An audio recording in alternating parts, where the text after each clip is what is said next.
नमस्कार विद्यार्थी मित्रांनो, प्रवीण अकॅडमीत आपलं स्वागत। स्पर्धा परीक्षेच्या संदर्भात कोणताही प्रॉब्लेम येत असेल तर आम्हाला 7410009900 किंवा 8605523354 या नंबरवर कॉल करून तुमच्या शंका विचारू शकतात। स्पर्धा परीक्षेमध्ये आपल्याकडे वेगवेगळ्या स्पर्धा परीक्षांचं ऑनलाईन ऑफलाईन मार्गदर्शन केलं जातं।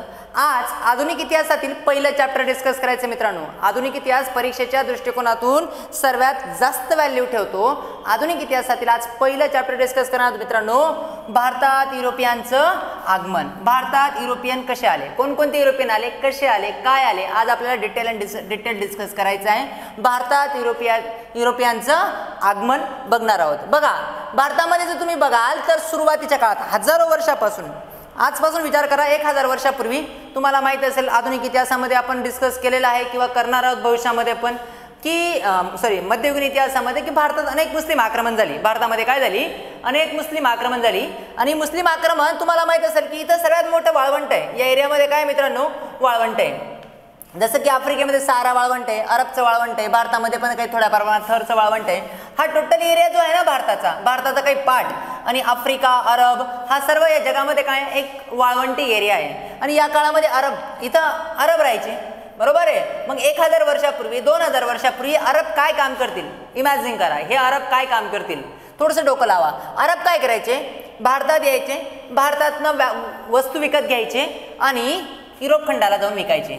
हा त्यांचा अरबी लोक काय करायचे, व्यापार करायचे। अरबी लोकांचा मुख्य व्यवसाय काय होता, व्यापार करणं होतं। परत एकदा सांगतो बघा, परत एकदा सांगतो की एकदा क्लिअर लक्ष द्या काय करायचं ॲक्च्युली। अरब लोक हे जे इथले लोक आहेत, या एरियातले लोक भारतात यायचे, माल खरेदी करून या युरोपला काय करायचे, विकायचे। यामुळे युरोपियनचं ईर्ष्या वाढू लागली। युरोपियनची काय वाढली, ईर्ष्या वाढली की त्यांना भारतातून काय करायचा होता, व्यापार। मस्त भारत, श्रीलंका, म्यानमार हा जो एरिया ना खालचा, या एरियावर व्यापार करायचा होता। मग त्यांनी काय केलं, युरोपियनने व्यापार करायला सुरुवात केली। मग युरोपियन कसे यायचे, युरोपियन इथून यायचे, या भूमध्य समुद्रात यायचे, इथं आपली जहाज लावायचे, परत अरब एवढं वाळवंट पार करायचे आणि पुन्हा व्यापार असा करायचे। असा व्यापार काय करायचे। यामुळे अरबांचा व्यापार काय झाला, बुडाला। अरबांचा व्यापार काय झाला, बुडाला। म्हणून अरबांनी काय केलं, 1448 साली इथं जी जहाज लावत होते, ती जहाज असलेल्या ठिकाणच अरबांनी काय केलं, जिंकून घेतलं। त्या शहरालाच म्हणतात कॉन्स्टॅन्टिनोपल। त्या शहराला काय म्हणतात, कॉन्स्टॅन्टिनोपल यानी इस्तंबुल। आजचं नाव काय आहे, कॉन्स्टॅन्टिनोपलचं इस्तंबुल। तुर्किस्तानची राजधानी, आज कशाची राजधानी आहे, तुर्किस्तानची।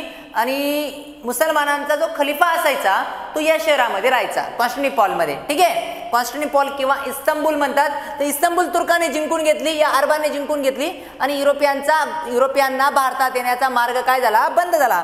म्हणजे वास्को द गामाच्या आधी सुद्धा तुम्हाला सर्वांना पुस्तकात आपण वाचलंय की भारतात येणारा पहिला युरोपियन कोण आहे, वास्को द गामा आहे। पण वास्को द गामाच्या आधी पण भारतामध्ये व्यापार इंग्रज करत होते, या युरोपियन करत होते। मात्र ते येण्याचा मार्ग कसा होता, ते काय करायचे, भूमध्य समुद्रात एंट्री करायचे, भूमध्य समुद्रातून तुर्किस्तानला जाय आणि कॉन्स्टॅन्टिनोपलला आपली जहाज उभी करून द्यायचे, काही वाळवंट पार करायचे, पुन्हा जहाज करायचे आणि अशा पद्धतीने काय करायचे, व्यापार करायचे, ठीक आहे। आणि यामुळे अरबांचा व्यापार काय करत होता, हे अरबांचा व्यापार बुडत होता। म्हणून अरबांनी काय केलं, हे शहर जिंकून घेतलं 1448 मध्ये। कोणतं शहर, कॉन्स्टॅन्टिनोपल, हे शहर जिंकून घेतलं। या कॉन्स्टॅन्टिनोपलचं आजचं नाव काय आहे, इस्तंबुल। इस्तंबुल हे शहर काय केलं, जिंकून घेतलं आणि भारतात येण्याचा मार्ग युरोपियनचा काय झाला, बंद झाला, कॉन्स्टॅन्टिनोपल। आणि हा खंड तोपर्यंत माहिती नव्हता, आफ्रिका खंड जगाला काय नव्हता मित्रांनो, माहिती नव्हता। मग पुढे आपण बघणार आहोत की काय झालं। आता युरोपियनना भारतात येण्याची गरज का भासली, मग का भासली की जहाजामध्ये मोठ्या प्रमाणात काय झाली मित्रांनो, प्रगती झाली। जहाज याच्यामध्ये काय झाली, प्रगती झाली। आणि युरोप खंडामध्ये पुनर्जागरणाची भूमिका आली। लोक मोठ्या प्रमाणात धर्मामध्ये जागृती निर्माण झाली होती आणि भारताबरोबर व्यापार करून धन कमवण्याची युरोपियनची काय होती, लालसा होती। आणि आशिया खंडातील अधिकार व्यापार हा अरबांच्या ताब्यात होता। आशिया खंडातील व्यापार कोणाच्या ताब्यात होता, अरबांच्या ताब्यात होता। आणि भूमध्य सागरातील व्यापार हा इटलीच्या ताब्यात होता। भूमध्य सागरातील व्यापार कोणाच्या ताब्यात होता, इटलीच्या ताब्यात होता। बघा, म्हणजेच तुम्ही जर बघाल तर आशिया खंड इथे हा व्यापार अरब करायचे आणि इथला जो व्यापार होता तो इटली करायची। यामुळे इतर युरोपियन देशांची ईर्ष्या वाढू लागली, ठीक आहे। आणि मग भारतावर येण्यासाठी वास्को द गामा आला। ऍक्च्युली 2 लोक निघाले होते भारतात येण्यासाठी। किती लोक निघाले होते, 2। एक होता वास्को द गामा, बरोबर आहे। एक कोण होतं, वास्को द गामा होता आणि दुसरा होता कोलंबस। कोण होता, कोलंबस. मात्र कोलंबसने पुढे मी डिटेल शिकवणार आहे. कोलंबसने वेस्ट इंडिजचा शोध लावला. कोलंबसने कशाचा शोध लावलाय मित्रांनो? वेस्ट इंडिजचा शोध लावला आहे 1494 मध्ये. 1494 मध्ये. आणि वास्को द गामाने 1498 मध्ये कशाचा शोध लावला? भारताचा शोध लावला. भारताचा शोध लावला म्हणजे भारतात येण्याचा मार्गाचा शोध लावला. भारत इथंच होता. ठीक आहे. हा, तर मग आता वास्को द गामा माहित असेल पोर्तुगीजचा होता. तुम्हाला दिसतंय हा पोर्तुगाल आहे. हा काय आहे? पोर्तुगाल आहे. मग तो पोर्तुगालला आफ्रिका खंडाला वळसा घालून, हे आफ्रिका खंडाचं शेवटचं टोक आहे, केप ऑफ गुड होप. या टोकाला काय म्हणतात? Cape of Good Hope. या केप ऑफ गुड होपला वळसा घालून तो इथं पद्धतीने कालिकत बंदरात आला 17 मे 1498 साली. 1498 साली वास्को द गामाने भारताचा शोध लावला. भारतात येण्याचा मार्गाचा शोध लावला. आणि 1494 साली वेस्ट इंडिजचा शोध कोणी लावला होता? कोलंबसने लावला होता. दोघंही काय शोधण्यासाठी निघाले होते? भारत शोधण्यासाठी निघाले होते. कोलंबसला भारतासारखा देश दिसला, मात्र त्याने भारताचा तो वेस्टला आहे म्हणून त्याला काय नाव दिलं? Waste India. काय नाव दिलं? Waste India. आणि आपण आज वेस्ट इंडिज म्हणतो. वेस्ट इंडिज नावाचा देश नाहीये. आता कोलंबसनी कसा शोधला? खूप मोठी हायपोथेटिकल थिअरी आहे. ठीक आहे. ॲटलीचा त्याने नकाशा वगैरे फॉलो केला होता, ते आपण पुढे डिटेल शिकणार आहोत जॉग्राफीमध्ये. बघा, मग वास्को द गामा भारतात आला. कोणाला भारतामध्ये? वास्को द गामा भारतात आला. तर वास्को द गामा तुम्हाला माहिती आहे पोर्तुगीज नागरिक होता. मागच्या व्हिडिओ इथं बघितला आपण. हा पोर्तुगीज आहे, पोर्तुगाल आहे. पोर्तुगीज आफ्रिका खंडाला असा वळसा घातला. हे आफ्रिका खंडाचं शेवटचं टोक कोणतं आहे? Cape of Good Hope. आणि केप ऑफ गुड होपला वळसा घालून तो भारतात आला आणि रिटर्न याच मार्गाने काय झाला होता? तो गेलेला होता. ठीक आहे. पुढं 200, 250, 300 वर्षानंतर इंग्रज मग पुन्हा असे येऊ लागले. इथून इथून इथून इथून इथून भूमध्य सागरातनं इथून असे येऊ लागले. असा व्यापार करला. हा व्यापार केव्हा सुरू झाला? 1869 साली. भूमध्य सागरातून जो स्वेज कालवा खोदला होता 1869 साली. मग असा व्यापार सुरू झाला. आफ्रिकेला वळसा घालण्याची गरज भासली नाही. मग मात्र वास्को द गामा कसा आला होता? आफ्रिकेला वळसा घालून आलेला होता.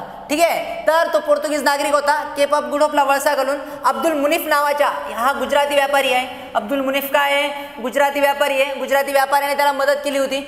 अब्दुल मदतीच्या कालिकत बंदरात कप्पक टापू येथे उतरला होता. कुठं उतरला होता? कालिकत बंदरात. केरळमधील कालिकत बंदरात कुठे उतरला होता? कप्पक टापू येथे पोहोचला. केव्हा पोहोचला? 17 मे 1498 साली वास्को द गामा भारतात पोहोचला. कप्पक टापू येथे पोहोचला कालिकत बंदरात. आणि कालिकत बंदराचा राजा कोण होता त्या काळात? झामोरीन. कोण होता? हा पण क्वेश्चन आपल्याला पुन्हा पुन्हा येतो. कालिकत बंदराचा राजा कोण होता? झामोरीन. झामोरीनने वास्को द गामाचं काय केलं? स्वागत केलं.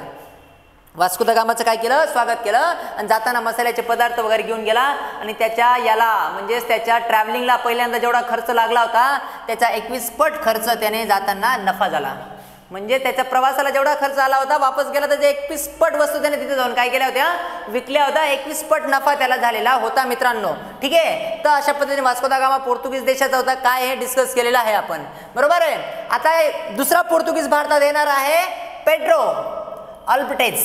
कोण आहे? दुसरा येणारा पहिला आहे वास्को द गामा. दुसरा कोण आहे? पेड्रो अल्बर्टेज फेबल. हा भारतात येणारा दुसरा पोर्तुगीज आहे.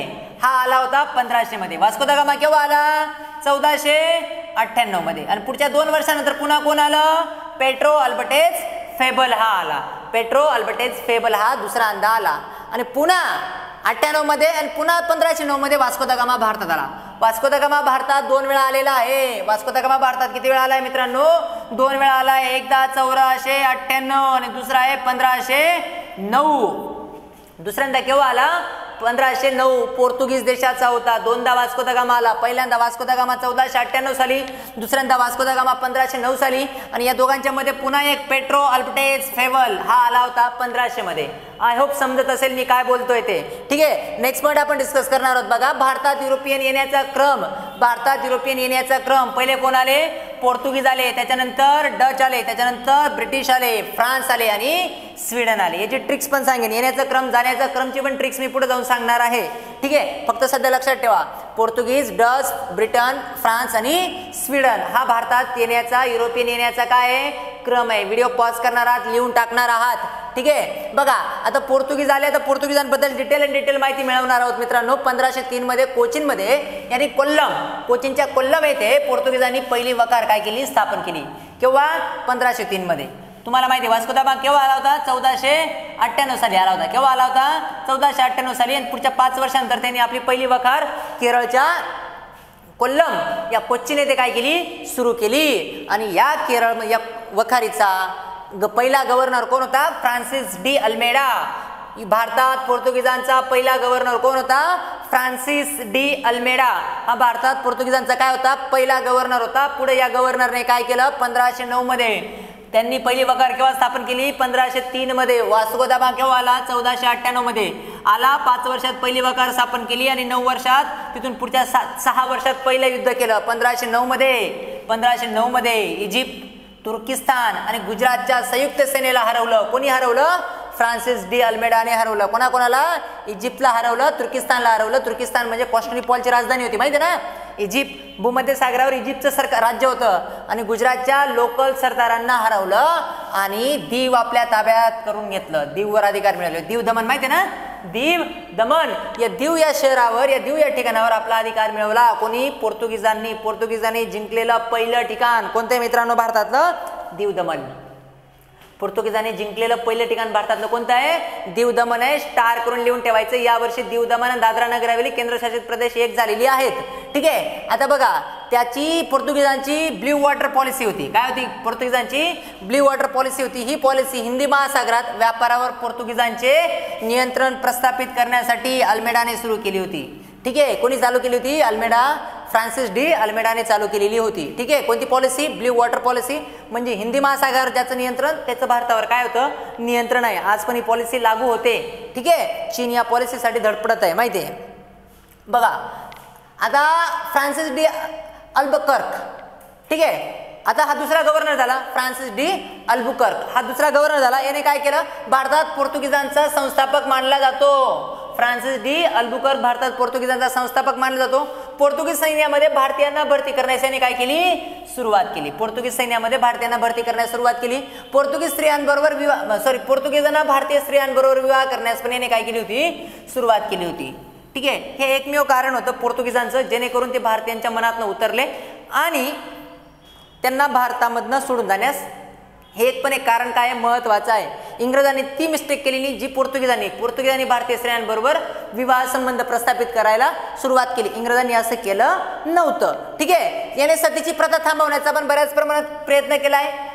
कोण? अल्फोन्सो डी अल्बुकर्कने. विजापूरचा आदिलशाह याच्याकडून त्याने गोवा जिंकला.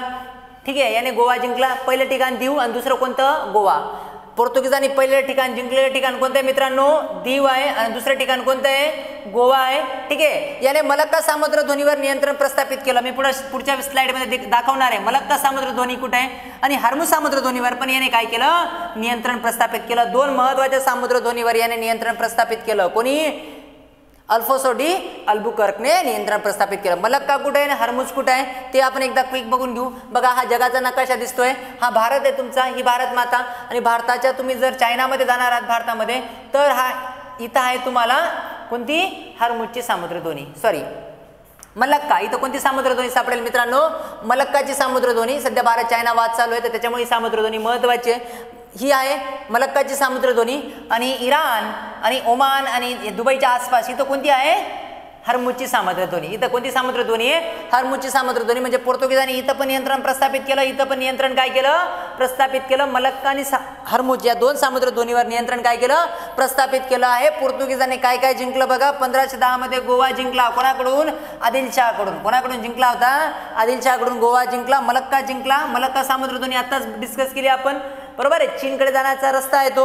1511 मध्ये हार्मूज सामुद्रधुनी जिंकली. 1515 मध्ये अरबमध्ये जाण्याची एंट्री करण्यासाठी, इराणमध्ये एंट्री करण्यासाठी रस्ता आहे तो. हार्मूज सामुद्रधुनी जिंकली. याने गोव्याला सामुद्रिक आणि सांस्कृतिक, राजनैतिक आणि सांस्कृतिक केंद्र उभारलं.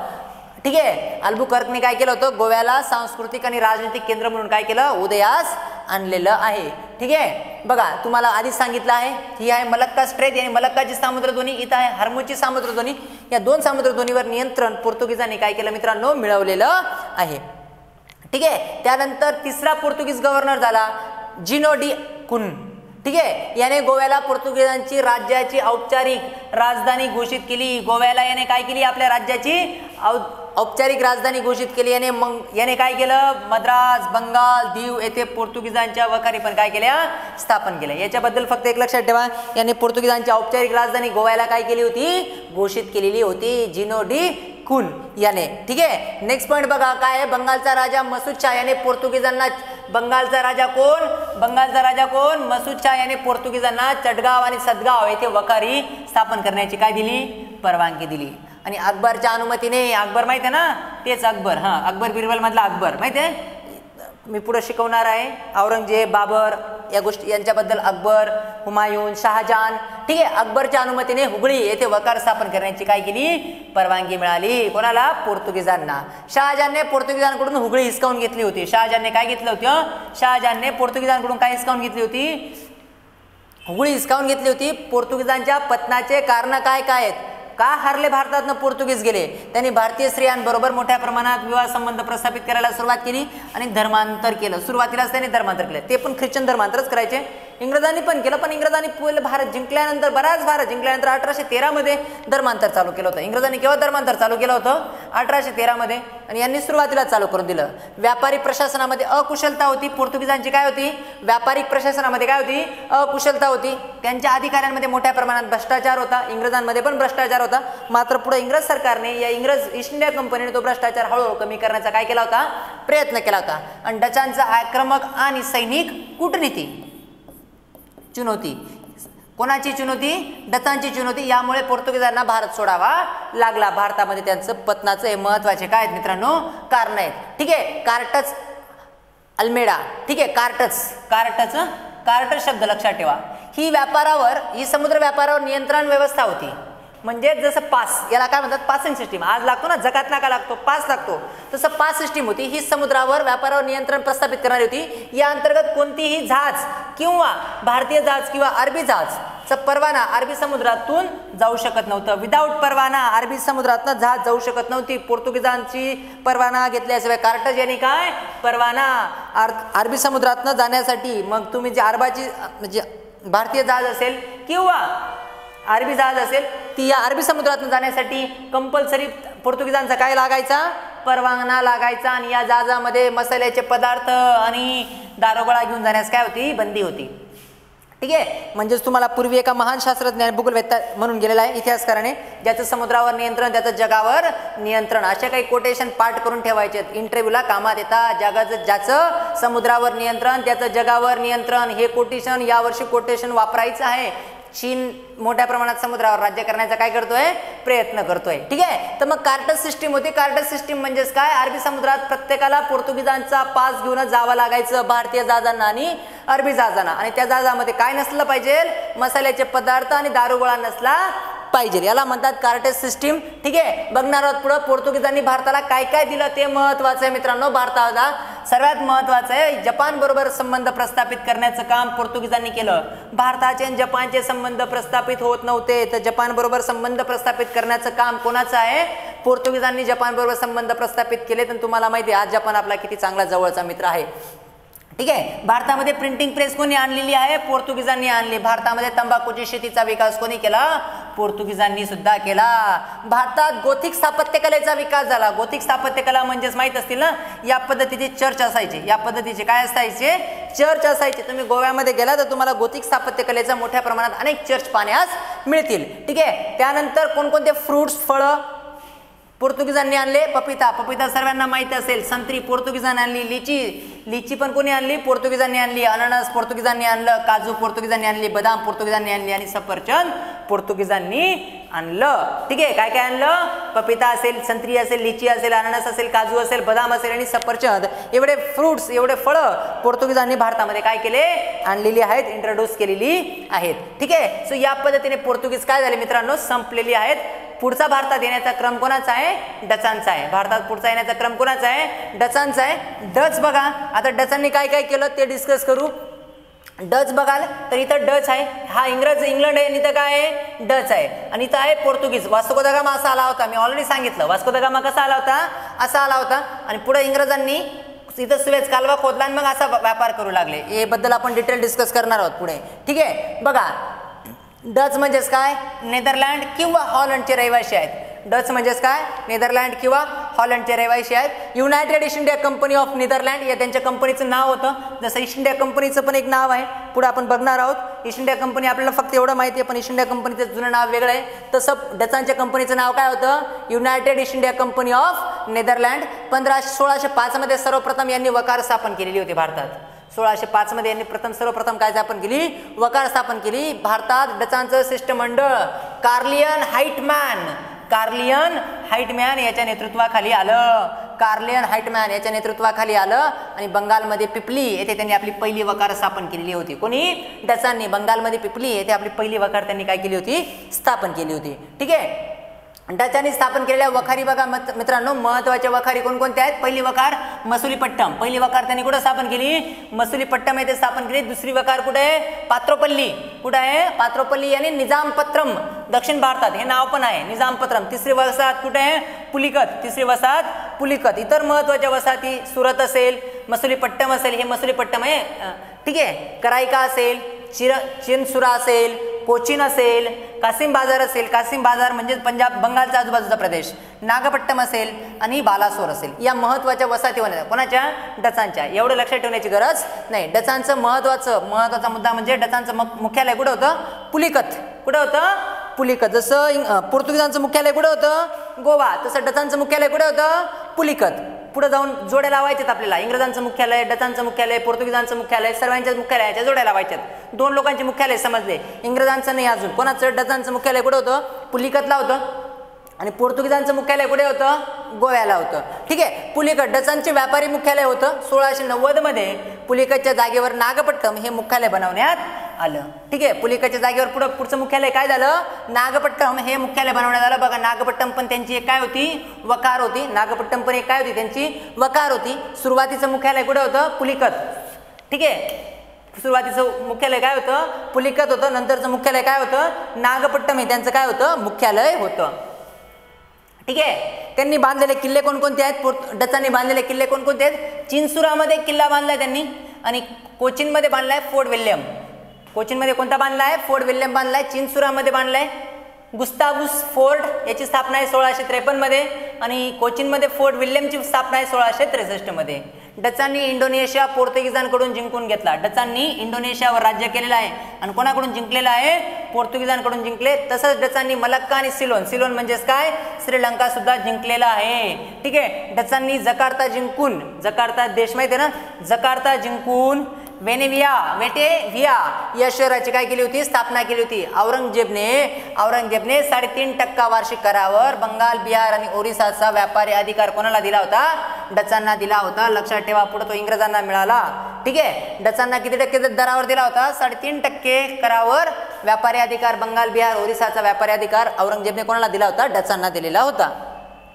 ठीक आहे. डचांची व्यापारिक व्यवस्था ही कार्टलवर आधारलेली होती. कार्टल म्हणजे काय? परवानावर आधारली होती. भारतात सुती वस्त्र उद्योग डचांच्या येण्याचा विकसित झाला. भारतामध्ये सुती वस्त्र उद्योग कोणाच्या येण्यामुळे विकसित झालेला आहे मित्रांनो? डच आल्यामुळे विकसित झाला. भारतात आधी सुती वस्त्र पिकत नव्हते. भारतामध्ये वेल्वेटचे कापड मोठ्या प्रमाणात चालायचे. वेल्वेट माहिती आहे ना? लूम, वेल्वेट माहिती असेल तुम्हाला. मराठीत काय म्हणतात वेल्वेटला? रेशीमचे कापड. आणि सुती कापड निर्यातीचं क्षेत्र पण कोणाला दिलं जातं? श्रेय. सुती कापड निर्यातीचं श्रेय पण कोणाला दिलं जातं? डचांना दिलं जातं. सुती कापड निर्यातीचं श्रेय पण कोणाला दिलं जातं? डचांना दिलं जातं. ठीक आहे. डचाची पतनाची कारणं काय काय आहेत ते बघू. डच पण भारतात जास्त काय राहिले नाही आहेत. कंपनीवर सरकारी नियंत्रण होतं. म्हणजे ही जी कंपनी होती डचांची ती काय होती? सरकारी कंपनी होती. जसं तुम्हाला माहित असेल ईस्ट इंडिया कंपनी प्रायव्हेट होती, मात्र ही कंपनी काय होती? सरकारी होती. कंपनीमध्ये अयोग्य प्रशासन आणि भ्रष्टाचार मोठ्या प्रमाणात होत होते. डचांची अधिकृत भारतापेक्षा इंडोनेशियावर होती. मसाल्याचे पदार्थ असलेला देश आहे आपण एक मोठ्या प्रमाणात. डचांची रुची भारतापेक्षा अधिक कोणावर होती? इंडोनेशियावर होती. आणि बेड्रा बंगाल युद्धात 1759 मध्ये इंग्रजांनी डचांचा काय केला? हरवला. त्यामुळे डचांची भारतातील शक्ती काय झाली? कमी झाली आणि पुढे डचांचा भारतात प्रसार झाला नाही. डचांना कोणी बाहेर काढलं? इंग्रजांनी. कोणत्या युद्धामध्ये? बेड्रा युद्धामध्ये. ठीक आहे. आय होप समजत असेल. ठीक आहे. नेक्स्ट पॉईंट आता आपण पुढचा डिस्कस करणार आहोत. कोण? इंग्रज. काय डिस्कस करणार आहोत? इंग्रज डिस्कस करणार आहोत. इंग्रज काय करणार आहोत आपण पुढच्या व्हिडिओमध्ये? इंग्रज भारतात कसे आले आणि काय याच्याबद्दल आपण डिटेल डिस्कस करू मित्रांनो. So thank you for watching this video. Thank you for Praveen academy.